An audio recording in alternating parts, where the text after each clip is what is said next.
Hello everyone. Just wanted to say hello. Wanted to say I decided to label this Does It Matter? I don't know why it's blurry. Let me see where my camera is. There it goes.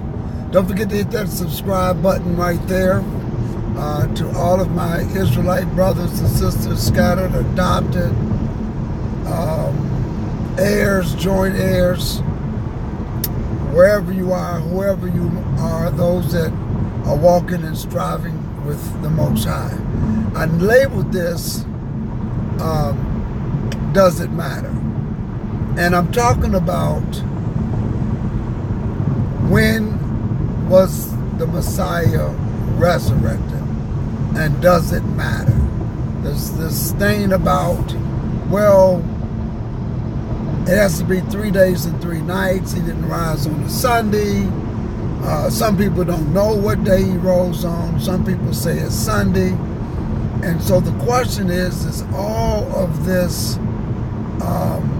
information, does it matter? And the answer to that question, yes, it does. It matters. It matters that you get the counting right. It matters that you get the breakdown of the information correct, because everything points toward the Messiah. And in order for us to know that it is the right Messiah, the timing has to be correct. It has to be according to prophecy. So I'm just going to take a few minutes to discuss it, and I'm going to share the information with you. First of all, people have Good Friday all wrong. And the reason why they have Good Friday all wrong is because they know that it's a preparation day. And the scripture says because it was the preparation before the Sabbath. A lot of people thought or only know of the regular weekly 7-day Sabbath. So a preparation before the Sabbath is automatically on the 6th day of the week, or what we call so-called Friday. So therefore, they're putting the crucifixion on a Friday. And that's an error, because people don't understand that there's more than one Sabbath. You find all of the Sabbaths in Leviticus, the 23rd chapter. So if you don't understand that, and you in what we call Christendom, you only know of one Sabbath, and that's what people call the Jews' Sabbath, which is on the 7th day of the week. And when you read Leviticus, the 23rd chapter, the Sabbath and the feast day are the feast of the Lord. This is not a Jewish holiday. These are the feasts of the Lord. Not doing it is what got Israel in a lot of trouble. That's why Israel got scattered. That's why Israel don't know who their heritage or their forefathers or any information about who they are, being the people of the book, because they just refuse to do this the right way. And that's one of the other reasons why it matters. You must do things the right way. We cannot pick and choose what date, what timing, and just say, it doesn't matter as long as I recognize the death, burial, and resurrection of the Most High. Shalom, Tia, how are you?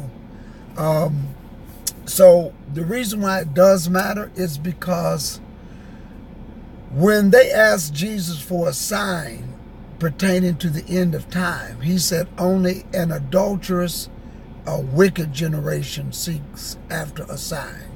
But he says, I will leave you this. As Jonah was in the belly of the whale for 3 days and 3 nights, so shall the Son of Man be in the heart of the earth 3 days and 3 nights. He cannot be in there for a day and a half. He must be there 3 days and 3 nights.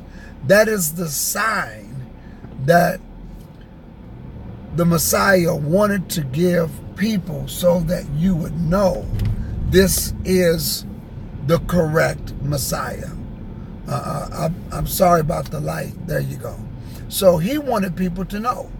And so if you put him in a grave on a Good Friday, and we know that he died between 3 and 4 or the 9th hour of the day, and the 9th hour of the day means it has already been 9 hours of daylight. Assuming that the sun comes up at 6 o'clock, 9 hours later, it's 3 o'clock in the afternoon. He dies.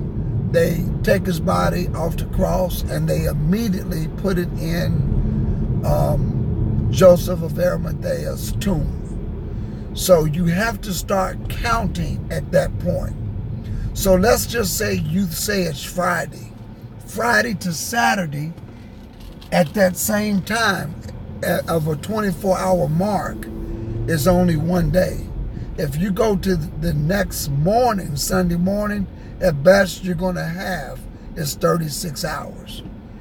That's not our Messiah, because he must be in the grave for 3 days and 3 nights.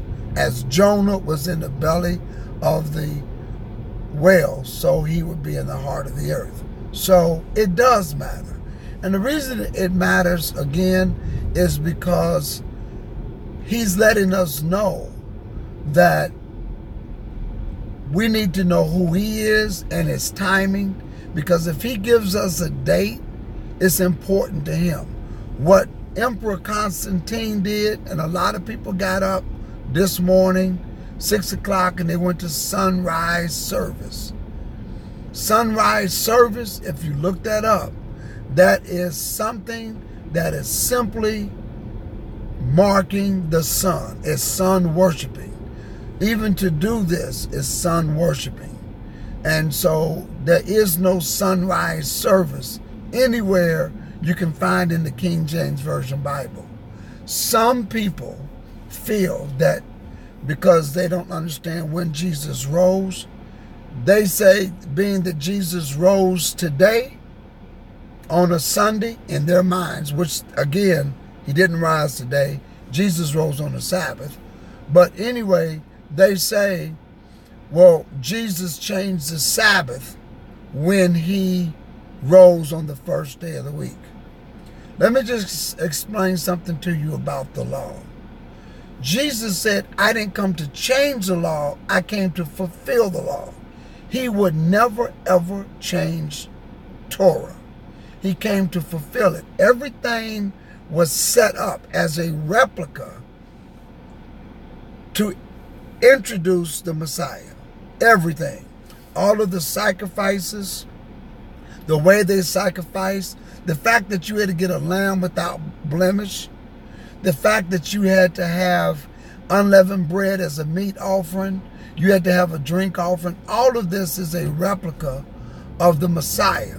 So in Matthew the 26th chapter, verse 26, what he did with his disciples on the night that he was going to be betrayed, he simply took unleavened bread and he gave it to them and said, take, eat, this is my body. He took the cup and said, take, drink, this is the blood of the New Testament, which is shed for many. And basically, he simply said, I'm not going to drink henceforth of this fruit of the vine till I do it new with you in my Father's kingdom. When you read Leviticus, the first chapter, the second chapter, the third chapter, you'll quickly discover that the children of Israel was required to bring a lamb for a sin offering. Every time they sinned, they had to bring a lamb. And bringing forth a lamb, that lamb represented the Messiah. And now, we don't have to do that anymore. We had a great time yesterday for Passover. I wanted to just leave you that quick thought. Thank you all for tuning in. Today is our Feast of Unleavened Bread. At 3 o'clock, we're going to be going on YouTube Live. We have two brothers from the Israel of God out of Chicago, Illinois. Again, thank you for Pastor Bowie for sending them down. They're going to be teaching this afternoon before we have the Feast of Unleavened Bread meal. Brother Julius is going to be teaching. Brother Jeremiah is with him. So tune in on this channel at 3 o'clock. You'll get the notification that we're going live. Peace. Thank you for tuning in.